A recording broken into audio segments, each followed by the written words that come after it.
Kitchen story with magical taste. আজ ভাবছিলাম যে নাস্তায় কি বানানো যায়। ভেবে ভেবে মনে হলো পাকোড়া বানালে কেমন হয়। মন্দ হয় না। বাসার সবাই পাকোড়া অনেক পছন্দ করে। ঠান্ডা ঠান্ডা ওয়েদারে গরম গরম পাকোড়া।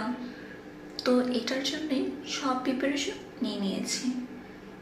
তো চুলায় তেল গরম হচ্ছে, আলু কেটে রেখেছি, বাঁধাকপিও রেডি, মশলাও রেডি।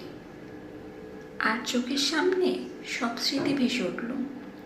ছোটবেলার স্মৃতি, যখন স্কুল থেকে ফিরে আমি দৌড়ে রান্না করে আসতাম, হাতে ব্যাগ আর মনে আনন্দ, কারণ জানতাম আম্মু আমাদের জন্য গরম নাস্তা বানাচ্ছে। বন্ধুদের সঙ্গে খেলতে খেলতে মাঝে মাঝে আমি থেমে যেতাম নাস্তার খোঁজে। গরম চায়ে ভাপ, গরম গরম পকোড়া, সব মিলিয়ে মনে হতো এই ছোট মুহূর্তটায় পৃথিবীর সব থেকে আনন্দ। সন্ধ্যার সময় ঠান্ডা হাওয়ায় বইছে জানালা দিয়ে, আর আমি কাগজে কলমে কাজ করছিলাম। কিন্তু নাস্তার সুগন্ধ আমাকে টেনে আনে রান্নাঘরে। আম্মু তখন হেসে দিয়ে বলছেন, দৌড়ে এসো, তোমার নাস্তা হয়ে গেছে। আর আমরা দৌড়ে আসতাম, মুখে হাসি, হাতে গরম চা, নাস্তার সাথে সাথে জমিয়ে আড্ডা।